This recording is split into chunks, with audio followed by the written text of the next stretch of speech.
Te bénissons, Jésus. Tu es notre roi, notre Seigneur. Sans toi, nous ne serions pas à mesure de prêcher ta parole. Sans ta grâce, nous ne serions pas éligibles pour annoncer tes oracles. Père de gloire, Dieu Tout-Puissant, je te prie, avec le Saint-Esprit, dans le nom de Jésus, je demande que ta grâce, éternel Dieu, nous conduise, que tu nous amènes loin et très loin. Merci de glorifier ton nom, Jésus. Nous te le demandons, Père, avec le Saint-Esprit. Nous t'acclamons, nous disons Amen. Amen. Amen, amen, amen. Que le nom du Seigneur soit glorifié. Nous pouvons reprendre nos places. J'aimerais remercier encore une fois de plus le GEA, le coordonnateur, ainsi que tous les ouvriers et tous les membres du GEA. Que le nom du Seigneur Jésus-Christ soit glorifié. Amen. Amen. C'est vrai qu'à l'époque où je suis arrivé pour la première fois au GEA, c'était en 1997, à l'époque du berger Olivier Bétou. Pardon? Ah, ils n'étaient pas encore là. Ah, ok. Alléluia. Donc c'est toujours un plaisir et un privilège pour moi que d'arriver en ce lieu, parce que je crois en la grâce qui est en ce lieu. Amen. Alors le thème qui nous a été donné à exploiter, c'est, j'ai amené la lettre pour ne pas me tromper, destinée ultime. Amen. Et le verset qui nous a été donné à partager, Romains 8, verset 29, nous allons tous lire. Romains 8, verset 29, et je prendrai aussi le verset 30, si nous pouvons nous lever, merci. Romains 8, verset 29 et le verset 30. C'est ce que quelques-uns appellent le chapitre de l'esprit. Parce que dans ce chapitre, l'apôtre Paul est en train de beaucoup parler sur l'homme qui marche selon l'esprit, l'homme renouvelé, et qui parle également des principes pour réussir dans sa marche avec l'Esprit de Dieu. Amen. En effet, ceux qu'il a connus d'avance, il les a prédestinés à devenir conformes à l'image de son Fils, afin que celui-ci soit le premier-né d'un grand nombre de frères. Ceux qu'il a prédestinés, il les a aussi appelés. Ceux qu'il a appelés, il les a aussi déclarés justes. Et ceux qu'il a déclarés justes, il leur a aussi accordé la gloire. Amen. Je relis uniquement le verset 29. En effet, ceux qu'il a connus d'avance, il les a aussi prédestinés à devenir conformes à l'image de son Fils, afin que celui-ci soit le premier-né d'un grand nombre de frères. Amen. Nous pouvons nous rasseoir. Je vais poser les bases de tout ce qui va être dit ce soir. Je parlerai pendant à peu près 25-26 minutes et nous prendrons le reste de temps pour prier. Amen. J'aime bien la parole de Dieu.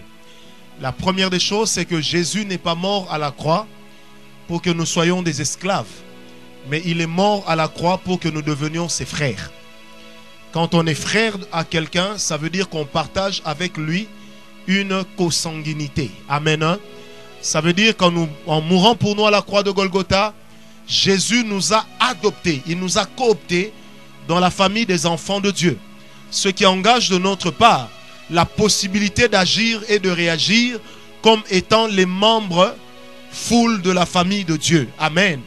Ça veut dire que tout ce qui est requis et tout ce qui revient comme privilège à la famille de Dieu, nous y avons droit. Est-ce que quelqu'un peut me donner un amen? Très bien. J'aimerais dire à quelqu'un ce soir, et je répète encore, puisque nous avons été adoptés dans la famille de Dieu et que par le sang de Jésus nous sommes devenus éligibles à faire partie de la grande famille des fils de Dieu, ça veut dire que nous pouvons agir et nous pouvons également profiter des bénéfices et des privilèges que nous offre notre position d'enfant de Dieu. Il y a quelqu'un qui n'a pas compris. Tu as le privilège d'agir et de faire comme un véritable enfant de Dieu. Et le privilège qui revient aux enfants de Dieu, c'est un privilège duquel tu peux te prévaloir désormais, parce que en toi, il y a également le sang de Jésus qui coule dans tes veines.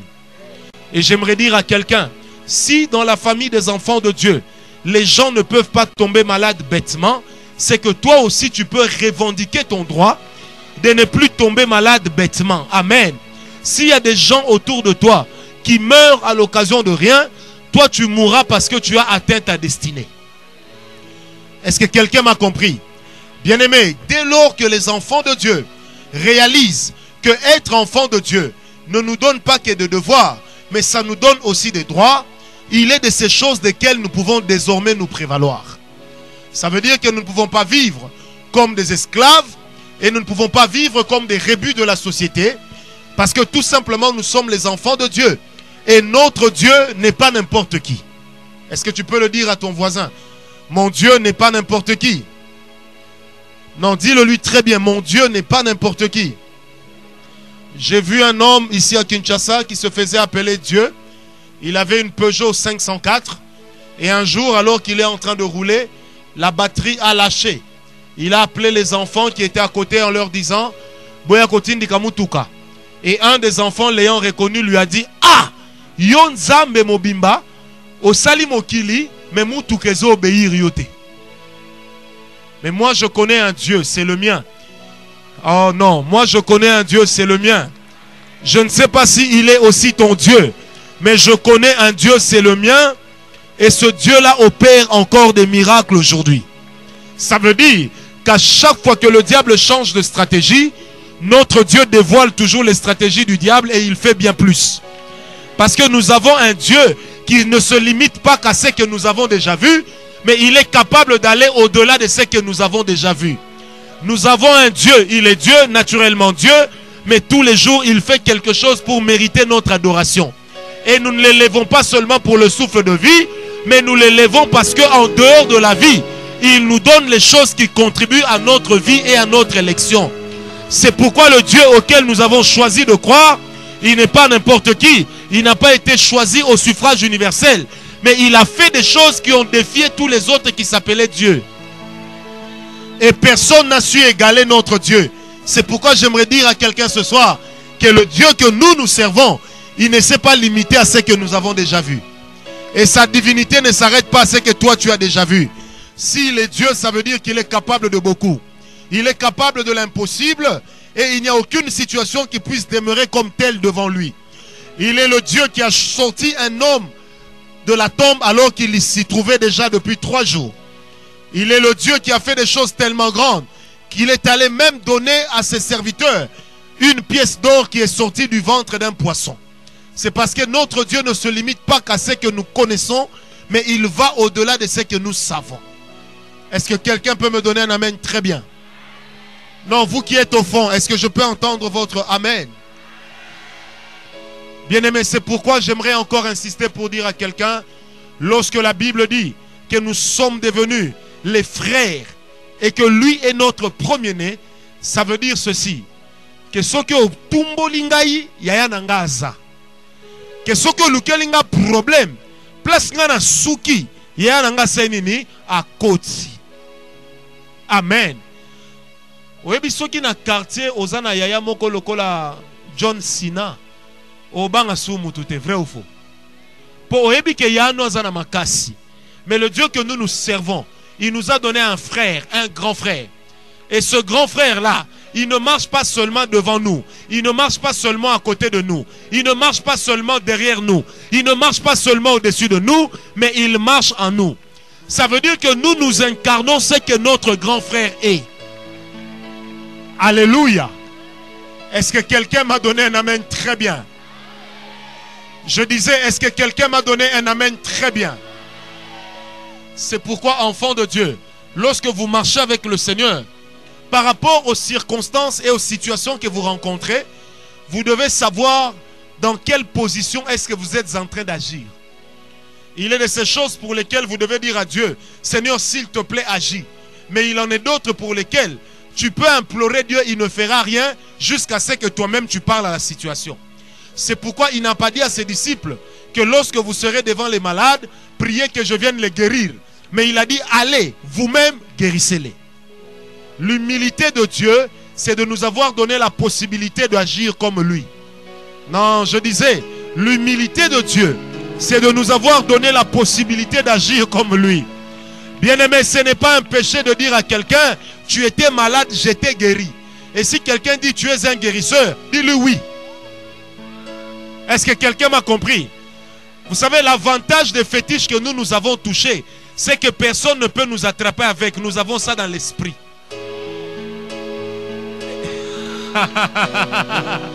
Est-ce que quelqu'un est avec moi? Bien-aimé, j'ai vu les féticheurs du monde. Heureusement, liboke mora pesio. Abikeba liboke so epoli mbula.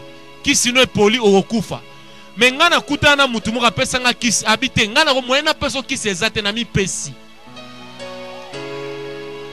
Na polambula na bete la kake azakaka. Parce que le Dieu que nous servons, ce n'est pas un Dieu qui a peur de ce que lui-même a créé.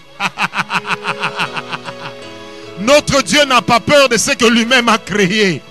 Frère, ceux qui ont créé l'électricité, ils ont peur du courant. Mais notre Dieu n'a pas peur de ce qu'il a créé. C'est pourquoi devant tout ce que Dieu a créé, est-ce que je peux dire quelque chose? Si cette chose-là ne nous obéit pas, c'est qu'il y a un problème dans notre relation avec le Créateur. Parce que si nous sommes en étroite relation avec le Créateur, ça veut dire que devant les situations impossibles, nous agissons comme le Créateur. C'est pourquoi il a dit dans Exode 7, verset 1, il a dit ceci à Moïse, il dit, Moïse, lorsque tu seras devant Pharaon, je paraphrase, moi je n'apparaîtrai pas, mais toi tu agiras en lieu et place de ma personne. Et il va jusqu'à lui dire, Moïse, tu ne seras pas Eloah, mais tu seras Elohim pour Pharaon. Ça veut dire, Moïse, lorsque tu te retrouveras devant Pharaon, tu agiras comme moi, tu agiras comme le Christ et tu agiras comme le Saint-Esprit. Est-ce que quelqu'un est avec moi? Le Dieu que nous servons est formidable. Je ne sais pas pourquoi je le dis, mais j'aimerais dire à quelqu'un que même si ta maladie a duré depuis longtemps, ce soir, tu ne dois pas supplier, tu dois posséder ta guérison. Je disais, tu ne dois pas supplier, mais tu dois posséder ta guérison. Un jour, un jeune homme est venu me voir, il me dit, prophète, j'ai un problème. Je lui dis, lequel? Il me dit, à chaque fois que j'arrive à l'auditoire, j'ai l'impression de perdre mon intelligence. J'ai supplié Dieu, ça ne marche pas. Je lui ai dit, ce n'est pas Dieu qui fait qu'on te vole l'intelligence. Donc tu dois parler à celui qui le fait. Il me dit, comment je fais? Je lui dis, c'est simple. Puisque tu es CP, quand tu entreras à l'auditoire, tu cries, Ria, Ya. Nye, nye. Alors quand ils répondront, tout le monde va te regarder. Tu leur diras tout simplement, dis, à partir d'aujourd'hui, celui qui me vole l'intelligence ne sera plus intelligent. J'ai dit, et puis tu t'assieds, c'est bon, tu as réglé le problème. Il est de ces problèmes que vous ne pourrez régler qu'en utilisant votre identité de frère de Jésus. Il est de ces problèmes que vous ne pourrez régler qu'en utilisant votre position d'enfant de Dieu. Bien-aimé, si ta position ne te donne pas de privilèges, c'est qu'il y a un problème. Dieu ne nous a pas appelés à nous sacrifier à tout azimut, non. Dieu ne nous a pas sauvés pour que nous puissions devenir martyrs. L'évangile a un seul martyr qui s'appelle Jésus. Dis à ton voisin, dis-le lui très bien. Est-ce que quelqu'un m'a donné un amen bien? Voilà, j'aime bien la parole de Dieu. Amen. Nous qu'il a appelés, il nous a aussi prédestinés à devenir conformes à l'image de son Fils. Quand on parle d'une conformité, ça veut dire qu'il y a une originalité. Amen. Hein? Ça veut dire qu'il y a le Fils qui s'appelle Jésus-Christ auquel nous devons ressembler. Je vais aller très vite. On va voir trois manières de connaître l'image de Jésus et de lui ressembler. Trois manières ou trois façons de connaître l'image de Jésus afin de lui ressembler. J'aimerais insister, vous ne ressemblerez jamais à quelqu'un que vous ne connaissez pas. À moins qu'il soit votre géniteur. Est-ce que possible vous remarquez que bana libanda ba kokana ba vie fort? Amen. Mais ici on ne parle pas des gènes avec l'ADN, non. Amen. Hein? Mais on parle des gènes spirituels. C'est pour dire, mes amis, on ne peut pas ressembler à un Dieu qu'on ignore. On ne peut pas ressembler à un Dieu qu'on ne connaît pas. Et j'aimerais commencer là l'enseignement de ce soir pour dire ceci. Notre relation avec Dieu ne peut jamais aller loin lorsque nos vies n'ont pas encore été sauvées. lorsque nous n'avons pas encore reçu Jésus comme nos sauveurs et que nous ne marchons pas encore avec lui comme notre Seigneur. Parce que le premier pas qui aide à connaître quelqu'un, c'est d'abord d'avoir une relation avec lui. Et la porte qui nous conduit à avoir une relation avec le Seigneur s'appelle donner sa vie à Jésus-Christ, le recevoir comme son sauveur et marcher avec lui comme son Seigneur. Amen. Ça veut dire que chacun de nous a besoin d'entretenir une relation étroite avec lui, qui soit non seulement notre sauveur, mais qu'il soit aussi notre Seigneur, afin qu'à chaque pas que nous puissions apprendre à marcher avec lui. J'aimerais dire à quelqu'un, ce n'est pas impossible de faire des grandes choses avec Dieu. Mais tout commence par la porte par laquelle vous êtes entré. Et il n'y a pas deux portes, il n'y a qu'une seule porte. Amen. Il n'y en a pas quatre, il n'y en a qu'une seule. Certains ne peuvent pas non plus bénéficier du privilège que leur offrirait naturellement leur relation avec Dieu, parce que tout simplement leur marche est jonchée d'embûches. Non pas des embûches que le diable a placées, mais des embûches qui se placent sur leur chemin à cause de la manière dont eux marchent avec Dieu. Ça veut dire que le manque de sérieux avec le Seigneur nous disqualifie de notre privilège d'enfant de Dieu. Le manque de sérieux dans notre marche avec le Seigneur, ça nous disqualifie d'une certaine dose de grâce. Amen. Parce que la grâce de Dieu, on peut la perdre. La gloire de Dieu, elle peut partir. Mais le plus important, c'est de se poser la question, où est-ce que j'en suis dans ma relation avec Dieu? Si les problèmes de ce monde sont en train de nous appâter au point de pouvoir oublier le chemin de Dieu, au point de pouvoir ne plus être sérieux avec le Seigneur, il y a un problème. Au jour d'aujourd'hui, il y en a plusieurs pour lesquels nous sommes les seuls à appeler encore frères, sœurs. Parce qu'eux-mêmes savent que dans leur manière de vivre, dans leur manière de marcher, ils n'ont plus rien à voir avec les enfants de Dieu. Alors avant d'aller plus loin dans mon enseignement, j'aimerais lancer directement un appel, si nous pouvons courber nos têtes dans la prière. J'aimerais lancer directement un appel. Rassurez-vous, nous allons continuer. Tu es là ce soir et tu es conscient que tu n'as pas encore donné ta vie au Seigneur Jésus. Tu ne marches pas encore avec lui, de sorte que il est peut-être ton sauveur par la bouche, mais dans ton cœur, tu sais qu'il n'a pas la place qu'il lui faut. Là où tu es, j'aimerais te demander de lever ta main. J'aimerais te demander de lever ta main. Mieux encore, j'aimerais te demander de te tenir debout. Nous allons prier ensemble. Merci pour ceux qui ont le courage de se lever. Ce soir, tu aimerais dire, Seigneur, je te confie ma vie.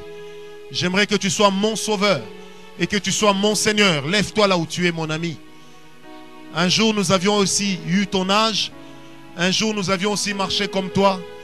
Mais il est arrivé un jour de 1992 où nous avions dit, Seigneur, désormais, nous allons marcher avec toi.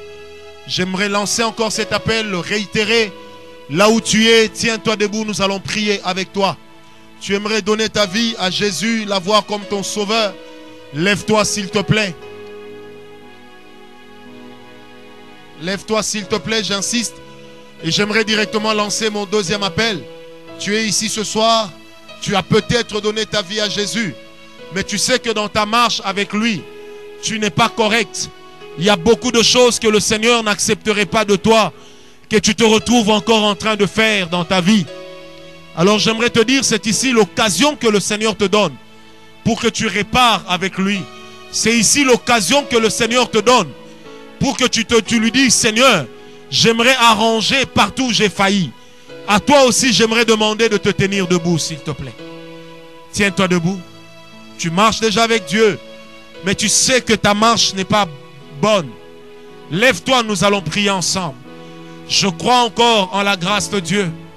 Je crois encore en ce que le Seigneur fait. Et je crois encore que sa miséricorde n'est point à son terme.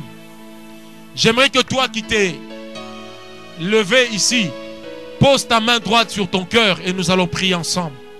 Tu vas répéter avec moi cette prière à haute voix, de sorte que le diable puisse avoir honte, de sorte que ton péché puisse avoir honte. Tu répètes avec moi, Seigneur Jésus. Non, je ne t'ai pas entendu. Seigneur Jésus, Ce soir, en ce lieu, je te donne ma vie. Je te confie mon cœur. J'ai besoin de toi. Je veux marcher avec toi. Sois mon Dieu. Sois mon roi. Sois mon sauveur. Et sois mon Seigneur. Partout où j'ai failli, je me corrige. Partout où j'ai failli, je me corrige. Afin d'être en équilibre avec toi, je te demande de me faire grâce. Au nom de Jésus. Diable, ma vie n'est plus à toi. Diable, ma vie ne t'appartient pas. Désormais, je suis enfant de Dieu. J'appartiens à la famille des frères de Jésus. Rien de mal ne m'arrivera. Rien de mal ne m'atteindra. Mon Dieu me gardera. Il me protégera. Car il est mon Dieu. Merci Seigneur Jésus. Nous acclamons tous le Seigneur, nous disons Amen. Que Dieu soit glorifié. Merci beaucoup. Ça, c'était la première étape pour apprendre à connaître l'image du Seigneur. La deuxième étape, pour connaître l'image du Seigneur, j'aime bien cela, je l'ai pris dans Jean 1, versets 1 à 3 ou 1 à 4. J'aimerais lire pour nous. Au commencement, la parole existait déjà. La parole était avec Dieu et la parole était Dieu. Elle était au commencement avec Dieu. Tout a été créé par elle et rien de ce qui a été fait n'a été fait sans elle. En elle, il y avait la vie et cette vie était la lumière des êtres humains. Amen. L'apôtre Jean veut parler de Jésus en disant que la parole a été faite chair. Amen. Alors j'aimerais dire la deuxième manière de bien connaître la personnalité de Jésus. La deuxième chose qu'il faut pour connaître qui est vraiment le Seigneur Jésus, c'est d'abord de s'accrocher à sa parole. Bien-aimé, rien ne révèle mieux ce qu'est une personne que les paroles qui sortent de sa bouche. Est-ce qu'on est avec moi? Un impoli est impoli surtout au travers des paroles de sa bouche. Mais j'aimerais dire ceci, celui qui connaît la parole de Dieu découvre la personnalité de Christ. Est-ce que quelqu'un est avec moi? Je reprends. Celui qui connaît la parole de Dieu, il va découvrir la personnalité de Christ. Plus tu es rempli de la parole de Dieu, plus la parole de Dieu te transformera en l'image de ce que tu viens de lire. C'est pourquoi il est écrit que ce livre de la loi ne s'éloigne point, non pas de tes yeux, mais de ta bouche. Et le Seigneur Jésus lui-même dira, ce n'est pas ce qui entre qui souille, mais c'est ce qui sort. Le tout n'est pas seulement de lire la parole de Dieu, mais le tout c'est ce qui sort après avoir lu la parole. Amen. Bien-aimés, où est passée cette génération des hommes et des femmes qui peuvent dire que je suis un ami de la parole de Dieu? Je me suis converti à l'église de la Borne, ayant eu pour père le pasteur Verneau. Et je n'ai pas honte de dire que l'une des grandes choses que nous ayons reçues là-bas, c'était d'apprendre à nous attacher à la parole. Bien-aimé, la parole vérifie tout. Et rien ne peut vérifier la parole. Parce que la parole se place au-dessus de tout. La parole de Dieu n'est pas seulement une chose qui t'aide à connaître qui est Jésus, mais elle est aussi une chose qui te transforme en ce que Jésus est. Et plus tu es rempli de la parole de Dieu, plus la personnalité de Christ habitera en toi. Il y a un frère à l'époque, il était tellement rempli de la parole que même son langage était devenu celui de la parole. Un jour, il revenait d'un enterrement, on lui pose la question, frère, d'où tu viens? Il répond, il dit, je viens du sépulcre. Tellement rempli de la parole. Est-ce que quelqu'un est avec moi? Ces jours-ci à l'église, les dimanches, nous parlons sur les voies de la sagesse. Et depuis que j'enseigne cela, mais c'est une folie. Je me rends compte que dans la parole de Dieu, il y a une réponse pour chaque situation par laquelle l'homme passe. Parce que la parole de Dieu, elle est un tout absolu. Elle est un tout qui se suffit en elle-même, mais qui est vivifié en nous par l'œuvre du Saint-Esprit. Et quand nous venons aimer la parole de Dieu et que nous accordons une place à cette parole-là, elle va renouveler notre intelligence. Ça veut dire, elle va aller jusqu'à changer notre manière de réfléchir. Elle va changer notre manière de réfléchir. Comme disait quelqu'un, devant les situations de la vie, je ne réfléchirai plus en fonction de mes intérêts, mais je vais réfléchir en fonction des intérêts de Dieu. Parce que je me dirai, l'ami avec qui je partage l'auditoire, l'ami avec qui je partage la chambre, l'ami avec qui je rentre à la cité, mais s'il ne connaît pas le Seigneur Jésus, il est écrit dans la parole qu'il ira passer son éternité en enfer. Or, rempli de cette parole, je m'arrangerai pour qu'au moins une fois dans sa vie, il entende parler de cette parole. Bien-aimé, Jésus-Christ, c'est la parole qui transforme l'homme. Nous autres, nous étions des super impolis à la maison. Mais quand on a rencontré la parole de Dieu, il est de ces choses qu'on ne nous a pas dites, mais nous les avions seulement lues. Vous savez, la première chose qui m'a choqué en lisant la parole de Dieu, c'était le jour où j'ai découvert qu'on a giflé Jésus et il n'a pas réagi. Et à l'époque, j'avais un ami avec qui on étudiait. Je lui ai même dit, toi, à partir d'aujourd'hui, tu t'appelles Jésus. Il me dit, pourquoi? J'ai dit, non, mona yuma aboete. Ba zipi a zong cité. Et puis, ngaku na yebi ke bobo manabinonga, na ozong saranga na wokufa pambate. Est-ce que quelqu'un me comprend? Est-ce que quelqu'un me comprend? Je l'ai surnommé Jésus Poizalaki Yuma. Mais le jour où je me suis converti, quand je le rencontre plus de 6 ans après, en fait, j'ai oublié son nom. Parce que nous l'avions appelé Jésus et on s'était habitué.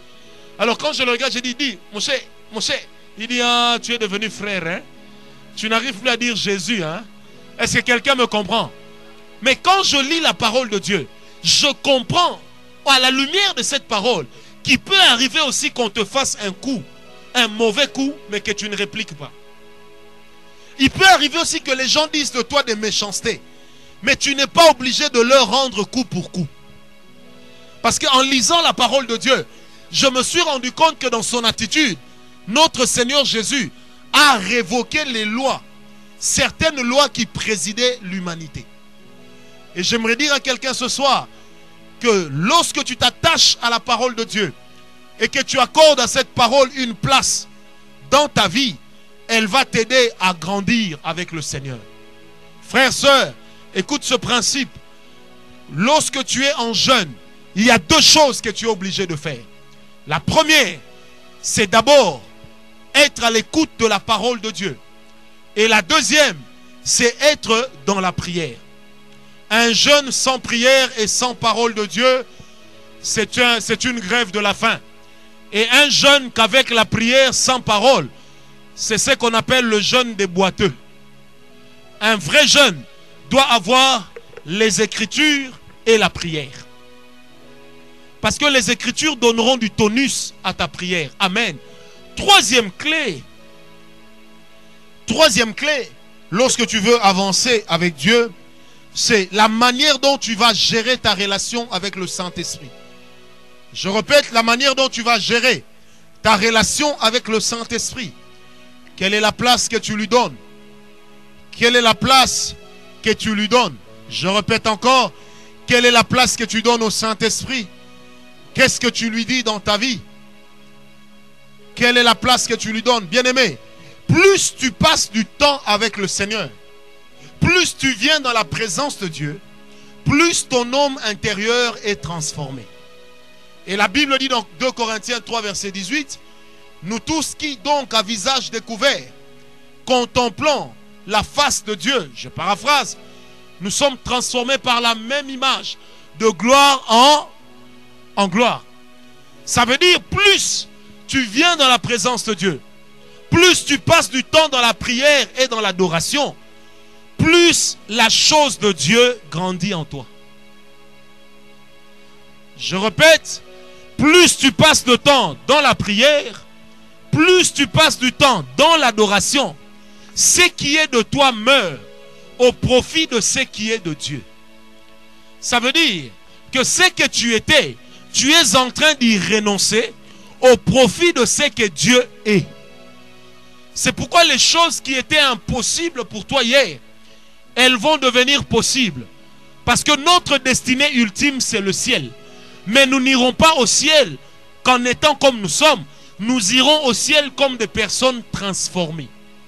Et lorsque tu passes du temps dans la présence de Dieu, dans la prière, dans l'adoration, tu es en train d'investir dans ton esprit.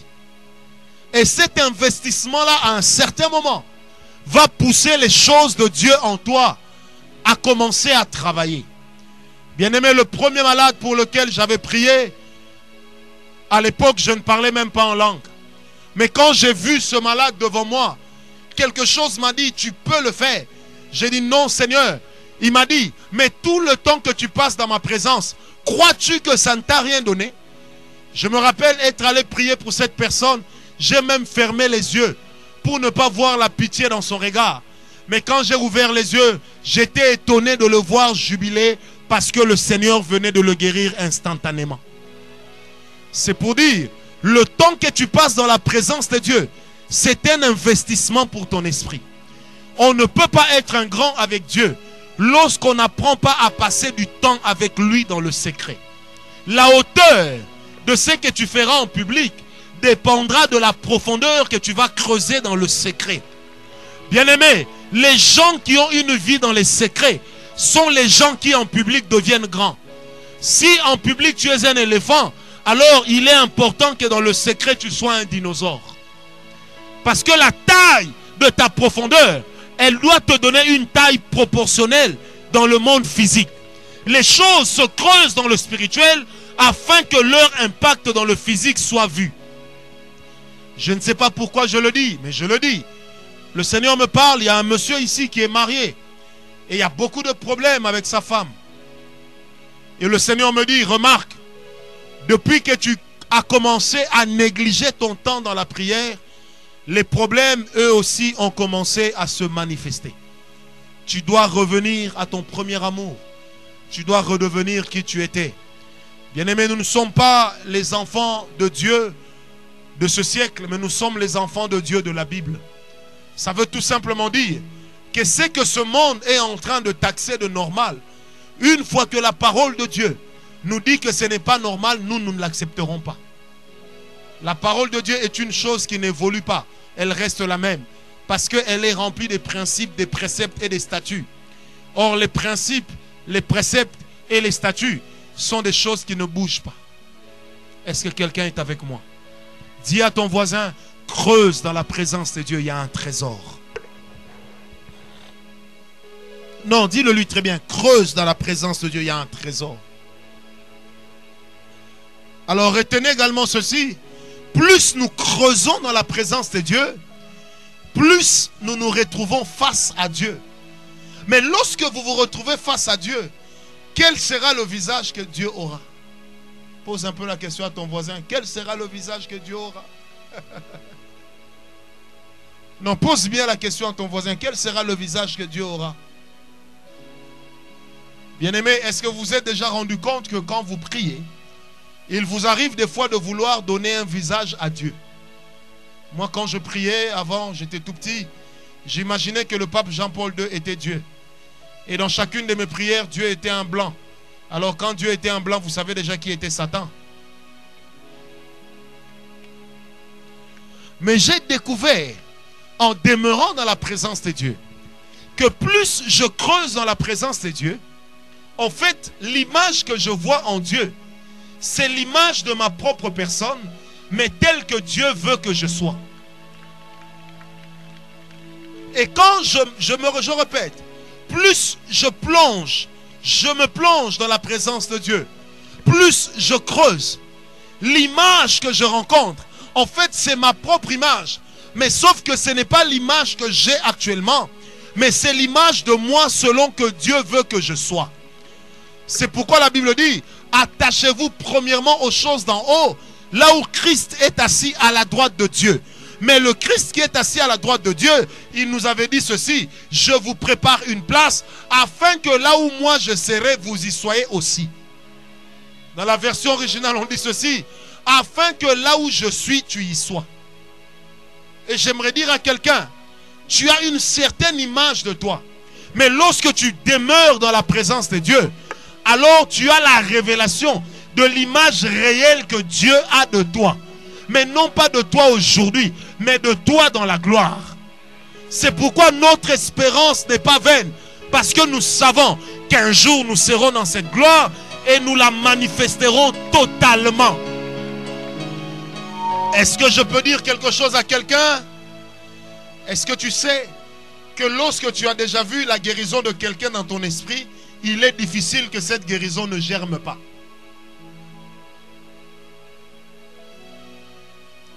Le Seigneur Jésus a dit: allons, notre ami Lazare dort. Amen. Et il ajoute: allons le réveiller. Ça veut dire qu'il l'avait déjà vu être réveillé. C'est pourquoi quand il est arrivé devant la tombe de Lazare, le fait qu'on lui ait dit: mais maître, il sent mauvais, ce n'était pas un obstacle. Parce que lui, quand il était avec ses disciples, il avait vu Lazare vivant. Est-ce que quelqu'un est avec moi? Il savait que les bandeaux n'étaient pas un obstacle. Mais qu'est-ce qu'il a fait? Il a dit aux hommes de son temps: dérouler la pierre, parce que c'était le seul obstacle qu'il n'avait pas vu.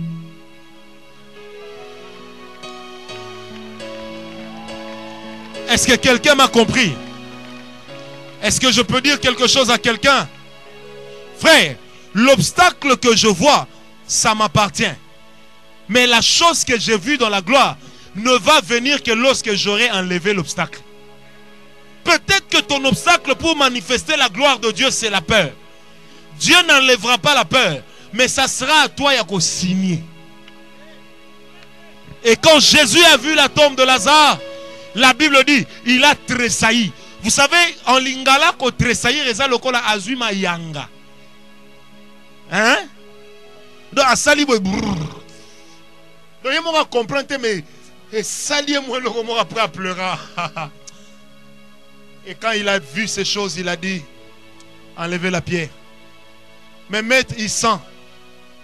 Bolanda, il ne s'est même pas attardé à leur dire: est-ce que ça sera la première odeur de cadavre que je sente? Non. Il a seulement dit: dérouler la pierre. Une fois que l'obstacle physique n'était plus là, le spirituel a commencé à dominer. C'est pourquoi, dans les choses de la présence de Dieu, le premier pas est toujours charnel. C'est le deuxième qui est spirituel. Le premier pas demandera toujours l'effort. Le premier pas demandera toujours un sacrifice. Le premier pas demandera que tu oses. Mais lorsque tu auras déjà osé, le deuxième pas sera spirituel. Est-ce que quelqu'un peut me donner un amen? Très bien. Frère, si je peux aller au-delà de ce que je contrôle, c'est là que Dieu entre en jeu. Un jour, on m'a amené quelqu'un. Cette personne avait une jambe pourrie. Le Seigneur m'a dit: si tu peux seulement toucher cette plaie pourrie, cette jambe sera guérie. Frère, en ce moment-là, le Saint-Esprit ne prendra pas mes mains, les lèvera et les posera. Non. Mais qu'est-ce que j'ai fait? J'ai retroussé les manches de ma veste. J'ai dit: allez, tire ton pantalon. Il a tiré. Je vous assure, ça sentait tellement mauvais que tous ceux qui étaient devant ont reculé. J'ai tenu la plaie. Vous savez, dès que j'ai tenu la plaie, j'ai vu que ce frère était en train de marcher normalement.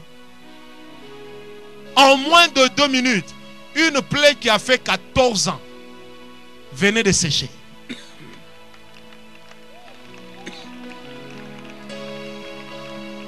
Est-ce que quelqu'un m'a compris? C'est pourquoi demeure dans la présence de Dieu. Le premier pas sera charnel, le deuxième pas sera spirituel. La chose la plus dure à faire, c'est faire le premier pas. Dans le premier pas, il y aura ton raisonnement. Dans le premier pas, il y aura tes obstacles naturels. Mais une fois que tu les auras franchis, tu entreras dans le monde de toute possibilité. C'est pourquoi un grand homme de Dieu disait un jour, il dit: la chose la plus difficile à faire dans la vie, c'est de croire. Est-ce que vous savez que croire n'est pas facile? Mais celui qui est capable de croire est capable de tout. Je répète pour quelqu'un, celui qui est capable de croire est capable de tout. Amen. Oh, je sens la présence de Dieu en ce lieu. Et je sens que Dieu va visiter plusieurs personnes. Quand je venais, l'Esprit de Dieu m'a dit qu'il allait déverser en ce lieu un puissant esprit prophétique. Qu'il allait déverser en ce lieu une puissante grâce. Et il y a plusieurs personnes qui vont se découvrir pour ne pas entrer dans leur destinée infirme. Je disais, plusieurs vont se découvrir pour ne pas entrer dans leur destinée infirme.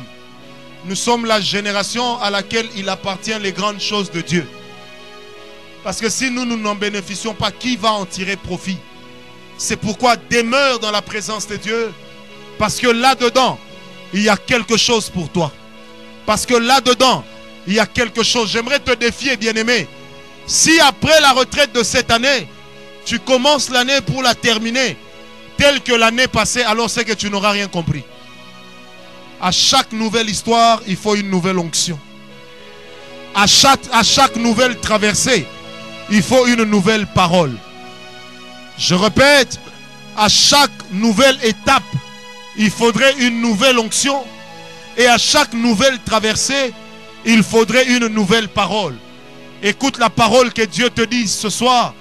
Puisque tu es son frère, il est prêt à tout faire pour toi et avec toi. Amen. Je sens que la grâce de Dieu est là. Que tous ceux qui sont malades commencent d'abord par se tenir debout. Tous ceux qui sont malades, levez-vous. Merci, levez-vous. Merci, je sens la grâce de Dieu. Est-ce qu'il y a quelqu'un ici qui a un problème avec, ça s'appelle comment? Tibia, c'est ça tibia? Ça c'est quoi? Tibia? On est à l'unique, il ne faut pas commettre des erreurs. Ça c'est quoi? Est-ce qu'il y a quelqu'un ici à qui il arrive souvent de ressentir des douleurs à son tibia ici? Où est-ce qu'il est? J'ai vu cette personne, viens ma soeur. C'est exactement sur la jambe que je présente? Viens. Est-ce que quelqu'un est avec moi? J'aimerais, avant de prier pour toi, que toi-même tu crois d'abord en ta guérison. Amen. Il y a également une autre personne ici qui bégaye. Mais en fait, il est devenu bègue en grandissant. Mais c'est quelque chose qu'il n'avait pas durant son enfance. Dieu m'a expressément parlé de cette personne-là. Où est-ce qu'elle est? Où est-ce qu'elle est? Je le dis dans Lingala. Ozana li kukuma. Mais li kukuma wana e koma e bandaki komata au fur et à mesure kozokola. Ezayo. Yozana li kukuma wana. Yaga yo yeponani. Frère, essaye de savoir. Merci Seigneur. Est-ce que chacun de nous peut toucher là où il est malade? Je vais prier. Ce soir, Dieu va faire.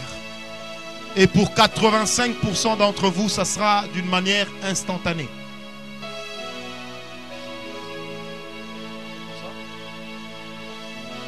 Seigneur notre Dieu, j'aimerais te remercier pour toutes ces guérisons que tu es en train d'accorder ici. Que tous ces frères et sœurs qui sont arrivés en ce lieu malade puissent être guéris. Et je prie particulièrement en utilisant ces deux sœurs comme symbole de la guérison que tu accordes à tout ce peuple. Que tous ces tibias qui ont l'habitude de faire mal soient guéris instantanément. Que les choses qui empêchent à ce que ta main agisse ne soient plus. Dans le nom de Jésus, merci pour cette guérison. Merci également de guérir la langue de cette sœur. Merci de délier la langue de cette sœur. Si tu m'as parlé expressément d'elle, c'est parce que tu t'es décidé à lui redonner un langage facile. Tu t'es décidé à lui redonner des paroles qui coulent. Tu t'es décidé à lui redonner un usage facile de sa langue. Seigneur, merci pour toutes les guérisons. Merci pour toutes les guérisons que tu opères en ce lieu. Il y a quelqu'un ici qui a un problème d'appendicite et il le sait. Est-ce que la personne peut venir ici? Elle a un problème d'appendicite et elle le sait. Que la personne vienne ici. Dieu va la guérir instantanément. Oh, merci Jésus. Merci Seigneur. Pose ta main. Seigneur Dieu, merci de guérir ce frère. Et merci de lui accorder la grâce ce soir.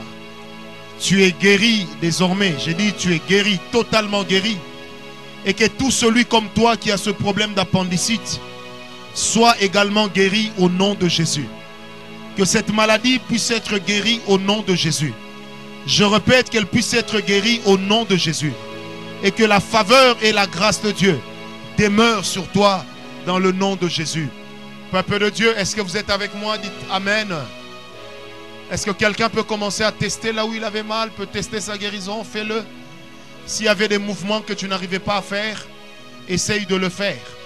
Je crois en la simplicité de la présence de Dieu. Pas besoin de crier. Vous vous asseyez pourquoi? J'ai dit tester. Si ce n'est pas testable maintenant et ici, tu t'assieds. Amen. Est-ce qu'on peut acclamer le Seigneur? Merci. Lèvons-nous tous, s'il vous plaît. Lèvons-nous tous.